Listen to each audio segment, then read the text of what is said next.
Ọlọ́run bá wà pẹ̀lú yín o, àbúrò ní ṣe yín o, iṣẹ́ tí wàá bọ́lẹ̀ léde ẹni bọ́lẹ̀ lékú lọ́wọ́ o, ẹni bọ́lẹ̀ lárùn lọ́wọ́ o, ìjọ a máa bíjó fún yín o, àyà máa báyọ̀ fún yín o, ní wo ọwọ́ ọmọ kọ̀ọ̀kan tẹ tó jẹun mọ́, èyí tí mo wí àrùn ti rọ̀ mọ́ o.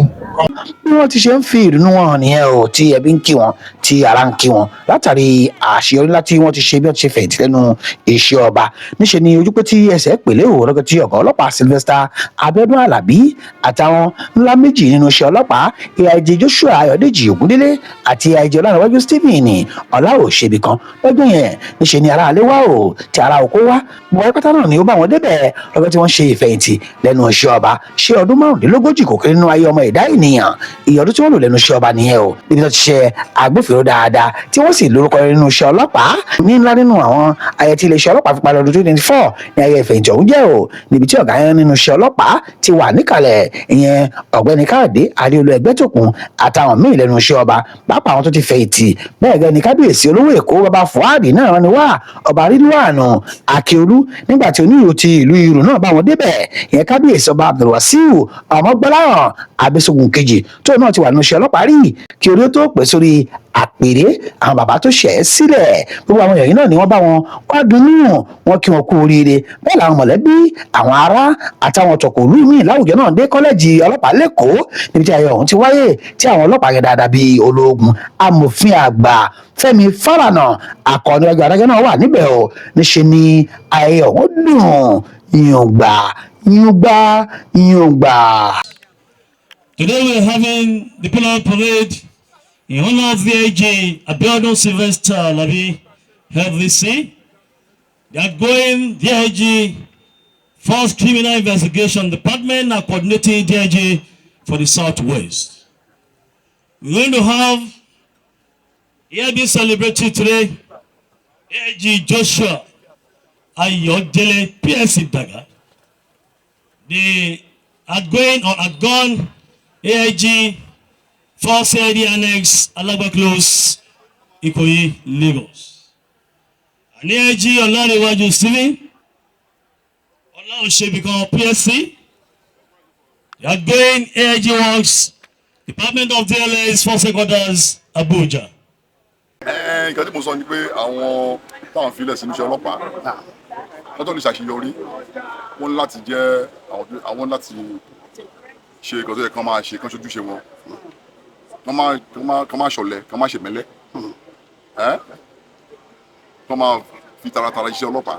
wọ́n dẹ̀ rí pé tán bá ti ṣiṣẹ́ ọlọ́pàá wọ́n mọ̀ pé àwọn ará ìlú tó ń fún ní ààbò àwọn èèyàn bíi tiwọn náà ni wọ́n lè máa fà wọ́n mọ́ra, kán má lè ràn wọ́n lọ́wọ́ láti ṣiṣẹ́ dáadáa. aṣọ yìí ó yẹ yín dáadáa, kí lẹ máa ṣàfẹ́yìn pẹ̀, kí lẹ máa mí ìsìnkú aṣọ yìí. mo ti sọ ẹ sọ ní Yorùbá náà. ẹ̀jẹ̀ báwo lẹ wò mí, ṣé ẹ̀yin náà ṣé rí bó ṣe rí ni. ẹ ṣeun, thank you sir. Thank you sir. I always say for those who are not members of the Nigerian Police Force, because of your age, you can join us again. It is not too late. You can join us by proxy. It's either you get married to us or we get married to you. a máa kó àṣeyẹ sá. adúpẹ́ lọ́wọ́ yín, adúpẹ́ lọ́wọ́ Ọlọ́run. orúkọ yín sá.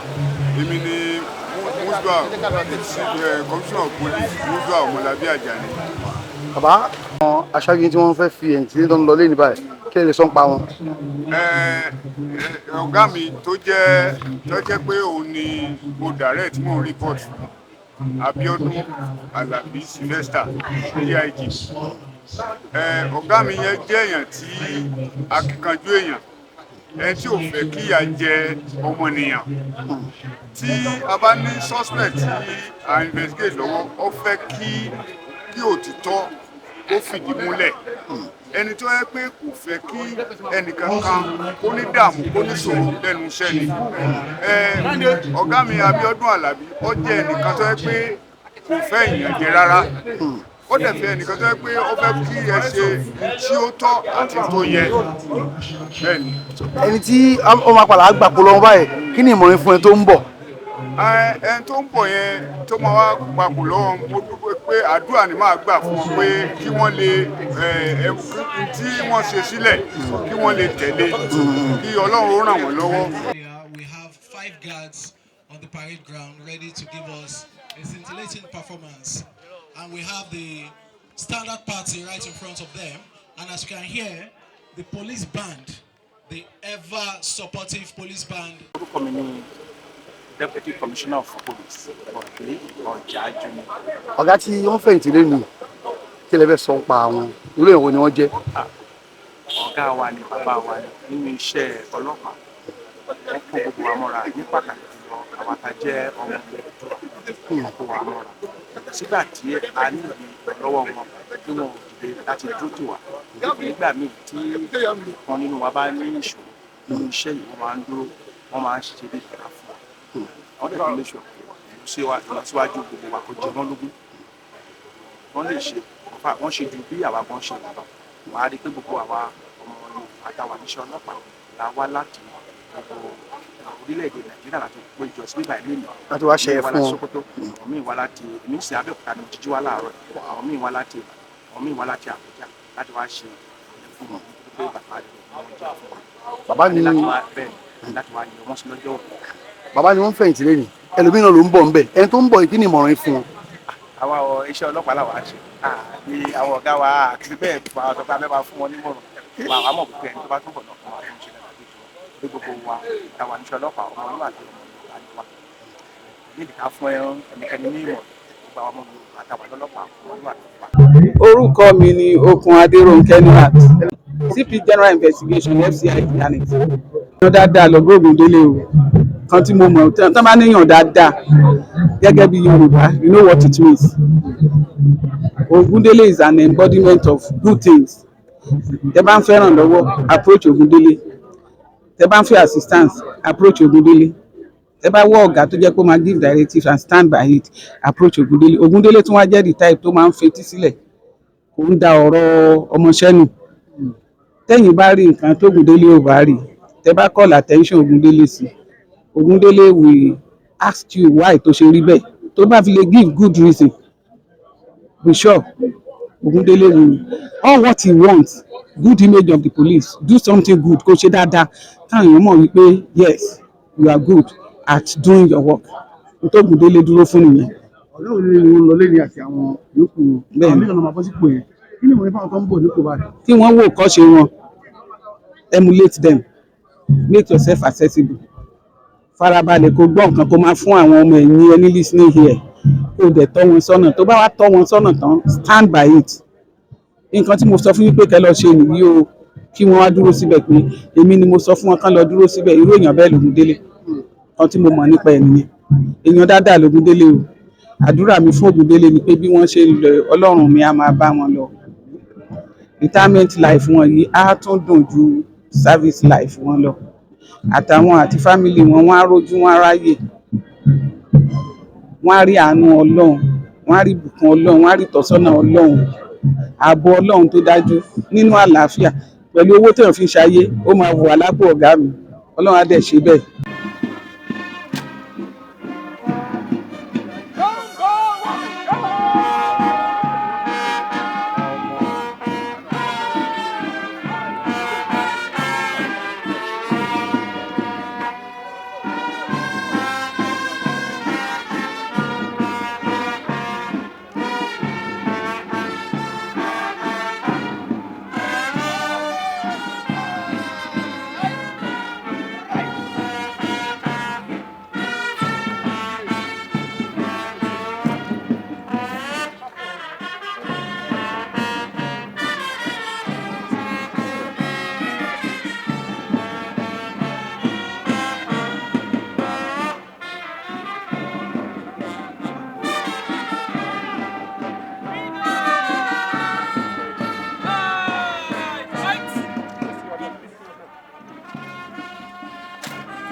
wọ́n ti ṣiṣẹ́ láti sin ìlú Nàìjíríà fún márùndínlógójì.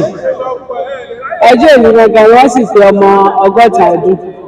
so torí pé wọ́n gbé ọmọ ọgọ́ta ọdún náà ṣe ń lọ lónìí tí ò bá jẹ́ bẹ́ẹ̀ ni ó dín ní oṣù kẹta ọdún tó ń bọ̀ ni wọ́n tó pé 35 yẹn márùndínlógójì yẹn kankan tó lọ. so bí wọ́n ṣe ń lọ mo gbàdúrà yìí pé pẹ̀lú àlàáfíà àti ẹ̀mí gígùn òní wọn fi sinmi wọn á dẹ̀ gbádùn iṣẹ́ ìfẹ̀yìntì wọn. gbogbo nǹkan tí wọ́n tẹ̀lé fi ọwọ́ wọn ṣe nígbà tí wọ́n fi wà nínú iṣẹ́ ọlọ́pàá tí wọ́n fi ń ṣe orílẹ̀-èdè bàbá wọn wọ́n á na pánasẹ̀ láti jọrọ rẹ̀ bí Ọlọ́run ṣe ń bẹ láyé. Ilé ìwà ló jẹ́ gan. Èèyàn dáadáa ni ọmọ ń bá mi wí o èmi gẹ́gẹ́ bí ẹnìkan tó jẹ́ pé mo máa ń ṣiṣẹ́ direct mo rí gbà tó máa bú mi tí mo ti ké pàápàá ṣùgbọ́n tí wọ́n ní pé wàá bẹ wí ṣùgbọ́n kò ní í ba ọjọ́ iwájú ẹ̀ jẹ́ torí ọ̀gá mi ń bẹ tó jẹ́ pé ṣe ni wọ́n fọ ní query àdéhùn dídò wọn lọ fi pamọ́ sínú rẹ́kọ̀dì ẹ̀bẹ̀ tí àwọn ibi tó bá ti sọ́sí tó ti fẹ́ wí tó ìdẹ̀tí lẹ́mìí òrùkú àdàlẹ̀ ló parí sí ibẹ̀ ló mọ̀. kálukú ló ní ìhùwà títí ẹ̀ bí kálukú bá ṣe ìwọ ẹ̀ sí òun ló máa bá torí pé àkọ́kọ́ tá à ń ṣe fún ọkọ lélẹ̀ ká tó kúrò l'Àbújá a ti ṣe patí fún ọdún ọ̀nà mẹ́ta l'Àbújá láti yẹ wọn sí láti fi ẹ̀mí ìmoore wa hàn sí wọn wípé agbádùn àbáṣiṣẹ́pọ̀ Fúnmiláyọ̀ Ẹ̀gbọ́nàjì iṣẹ́ ọlọ́pàá ni mo ṣe èmi ni agbẹnusọ fún 4CID Àbújá. Orúkọ mi ni Ẹniọlá Daniel. Ọlọ́pàá tí ó bẹ̀rẹ̀ lẹ́yìn ìwé òní wọ́n jẹ́ sẹ́yìn oníròyìn. Bí a ṣe mọ̀ ọ̀gá DIG Alábí ó ti fìgbà kan jẹ́ ọ̀gá ọlọ́pàá ní ìpínlẹ̀ Èkó a dẹ̀ mọ̀ sí oníwà ìrẹ̀lẹ̀ ó jẹ́ ẹni tó ṣe é fọkàn tán ẹni tí a lè pè ní òrèkóòrè láti lè béèrè ọ̀rọ̀ lọ́wọ́ wọn gbogbo nǹkan tó ń ṣẹlẹ̀ ní ìlú Èkó kò sí ìyí tó ń ṣẹ̀yìn wọn ìgbà tí wọ́n jẹ́ ọ̀gá ọlọ́pàá ní ìpínlẹ̀ Èkó so a kí ọ̀gá DIG Sylvester Alábí lónìí pé wọ́n kú oríire pé wọ́n bẹ̀rẹ̀ iṣẹ́ ọlọ́pàá ní ọdún ìgbà díẹ̀ sẹ́yìn lónìí wọ́n dẹ̀ ń fẹ̀yìntì ní iṣẹ́ ọlọ́pàá so a kí wọn kú oríire a dẹ̀ fẹ́ gbàdúrà pé bó ṣe ń lọ pé wọn ò ní délé kú a fẹ́ sọ fún wọn pé àrìnà kórè o pé iṣẹ́ wọn àti ìdílé wọn wọn ò ní bàjẹ́ o.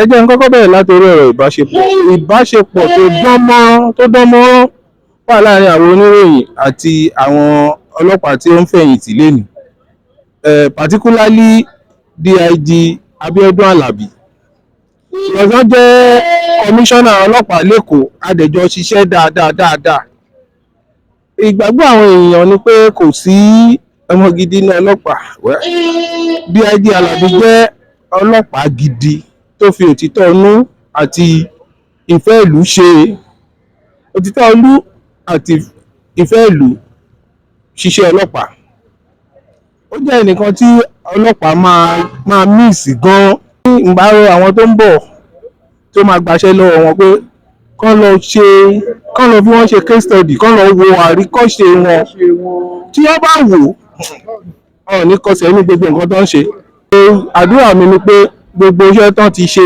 sílẹ̀ ní iṣẹ́ ọlọ́pàá Ọlọ́run á jẹ́ kán jèrè ẹ̀ báyìí ní rí ìfẹ̀yìntì wọn gẹ́gẹ́ bí nǹkan burúkú ní ayé.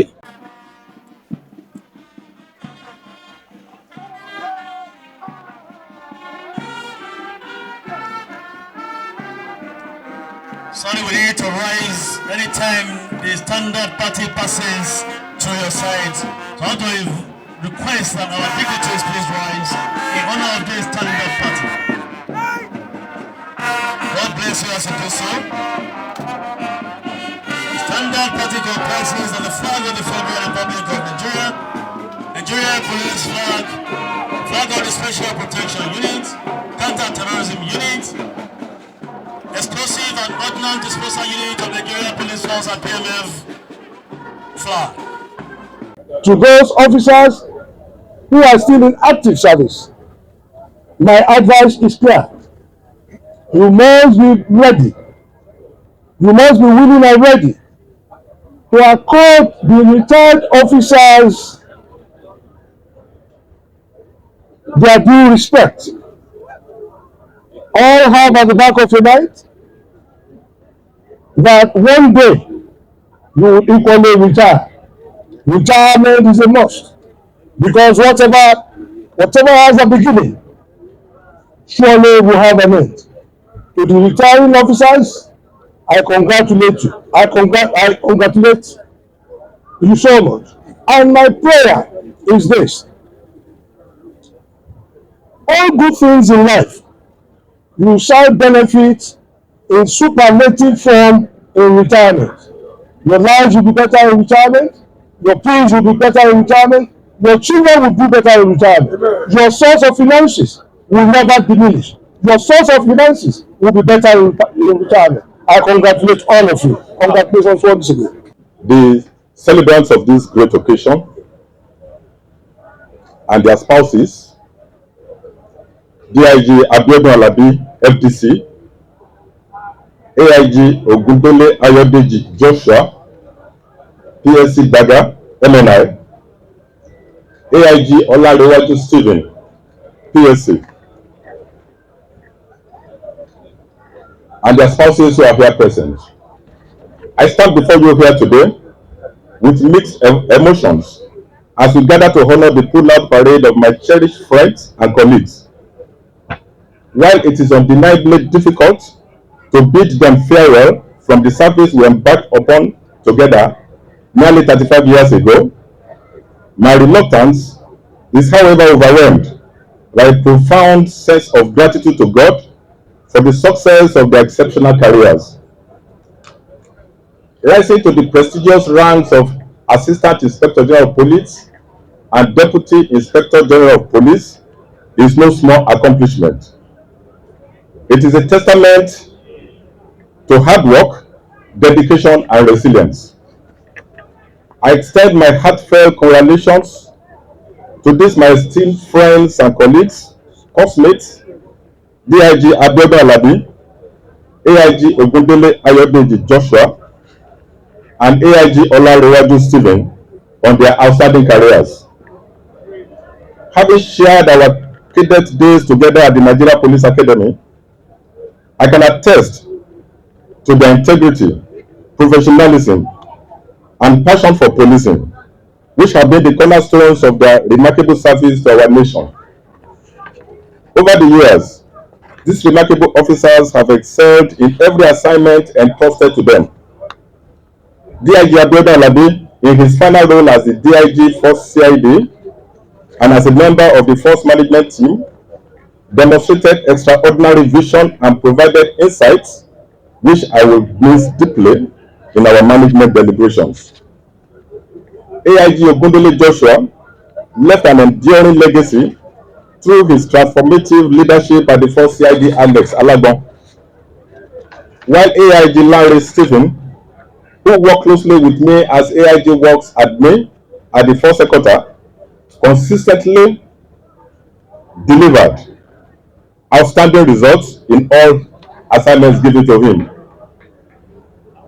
I could spend hours extolling the virtues of these three exemplary officers, but their true legacy lies not in the words spoken here today, but in the conscience with which they retire.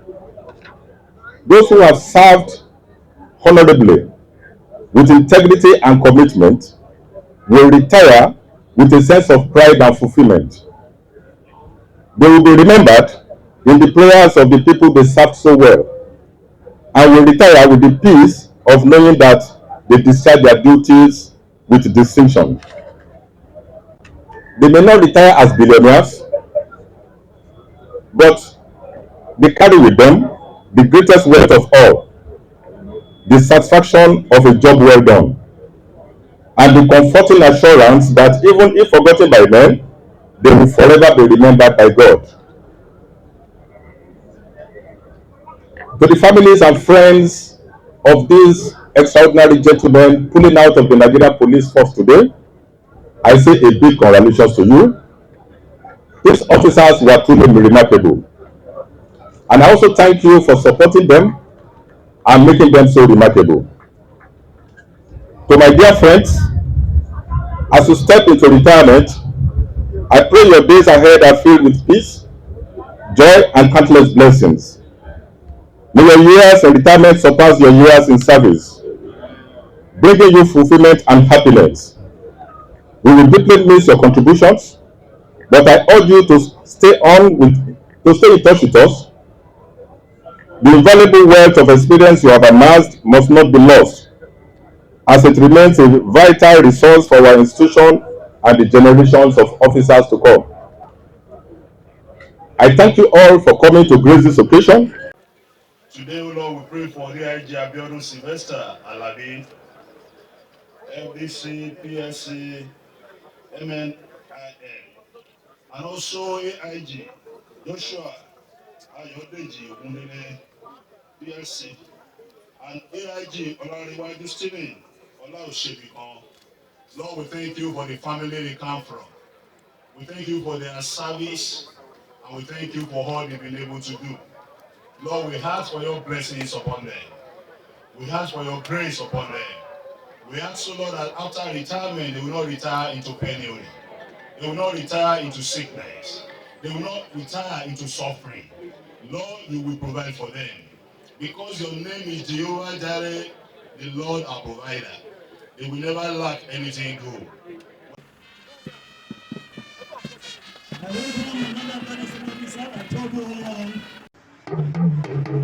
Alore TV. Alore TV. Nílé nínú ọkùnrin, ẹ máa wò ó. Ètò tó kọ́ni lọ́gbọ́n. Ètò tó kọ́ni lóye. Ní gbogbo àgbáyé. Ẹ máa wò ó. Ẹ máa wò ó. Alore. Alore. Ẹ máa wò ó. Ẹ máa wò ó. Ẹ máa wò ó. Alore. Ẹ máa wò ó. Ẹ máa wò ó. Lórí lágbá. Ó kọ́ni lóye. Ẹ máa wò ó. Ẹ máa wò ó. Ẹ máa wò ó. Ọmọdé àgbàlagbà. Ọmọdé ẹ máa wò ó.